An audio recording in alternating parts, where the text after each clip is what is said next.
All right, so we're going to focus on how to use the responses after students have filled out a form and what to do with that information and what you can do with it. So here we have a little quiz on climate that was given to students. You can see that I have 51 responses here. And here's just an overall summary of what they did and how they did. Here's the average score. So that's pretty low, but it's a quiz, so hopefully that will go up. But this information here under responses will help me identify what I need to review. It tells me the median and the range as well. So I can see that the lowest score was a 25, not a 0, so that's good, I guess. And that 90 looks pretty high, so that's a big a maximum there for us is 90 scored, okay? A frequently missed question, it tells me right here. This question was frequently missed, so I know I need to go over this question. What causes wind? I know that only 9 got this correct out of 51. So this is a major red flag, and it already tells me right here with this exclamation mark, it's missed. You need to review this question with the students. Okay, so that's really helpful. Here you can see one of the questions, and it breaks down exactly how many and what percentage got the answer correct and who selected or how many selected the other options. So I can see that radiation came in a close second to convection. And so maybe I will go over the difference between those two again, just to really drive the point home. And this person probably just selected any answer, wasn't thinking about it at all.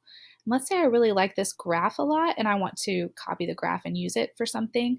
I can just copy the chart right here and it will be copied, and then I can paste it in like a slide or a doc or some presentation tool that I use to tell the students about this particular question.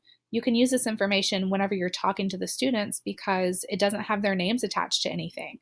So this is really helpful. You could even pull this up on your Smartboard or Promethean board or whatever you use and just go through this with them, as long as you make sure to delete any question that asks for their name or email address.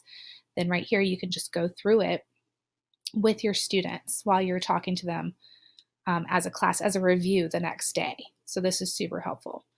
Here's just a breakdown of the questions, same charts as before.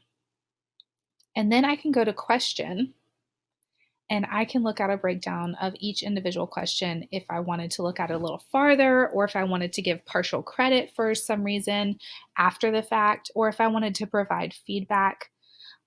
For the 7 people that said conduction here on this question, I would just click this and I would write feedback and I would save it. I'm going to cancel that. I can even include a link to a resource or a video explanation there. So that's something else you can do. You can always go in and change the points. Let's say you made a mistake when making this quiz and this was supposed to be a correct answer.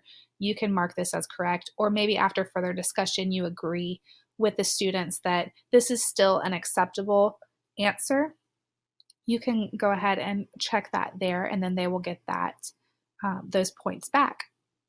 And you can go through all the questions that way. It gives you a breakdown of all of them.